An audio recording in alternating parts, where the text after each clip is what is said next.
Hello friends, today let us learn and study the features or the common features of a vertebra. Here I have selected the thoracic vertebra, and this is the superior view and that is the lateral view. Now let us look at the superior view first. Now we all know the vertebral body contains a spinal cord in the vertebral foramen. So that's a vertebral foramen, and here is the area where the spinal cord is located. Okay, now the spinal cord is kind of protected by the vertebral column. So let us see how this happens. So the vertebra basically has two parts. It has a body, that's the body of the vertebra, and it has an arch called the spinal arch. The term itself denotes that it is to protect the spinal cord. So spinal arch goes like this on either side. Okay, you can make out the arch here, which is supported by a pedicle onto the vertebral body. Okay, so that's a spinal arch. So two part, one is the vertebral body and two is a spinal arch. So let us see how this spinal arch is anchored onto the vertebral body and contains a spinal cord.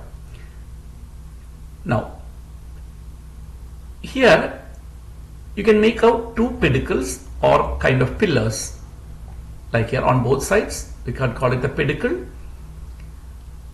Alright, and there is this kind of ceiling or by a sheet or a lamina. Okay, lamina, it sounds like sheet.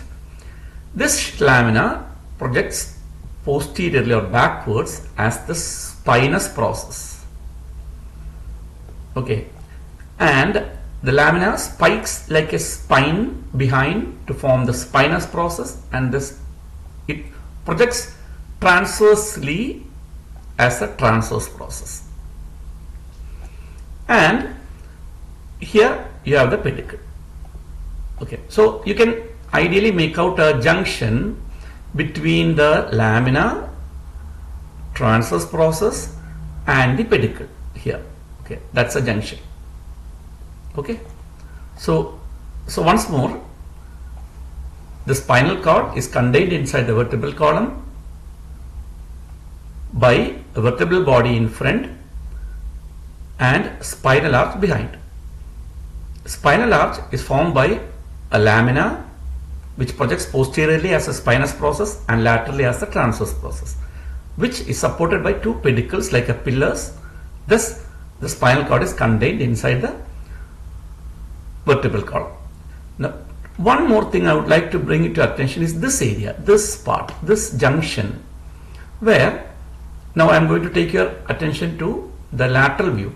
So now here you have to understand that this vertebra has to articulate with the vertebra above and below to form the vertebral column. So obviously there is an intervertebral disc between the body of the vertebra. So here you have the intervertebral disc. Here above and below there is intervertebral disc to articulate with the body. So that is how the body of the vertebra articulates with each other, above and below. What about the spinal arch or the neural arch? How can this articulate? Here I am bringing your attention to this junction which I already mentioned. At this junction there is something called as a articular process. Okay, can you see this?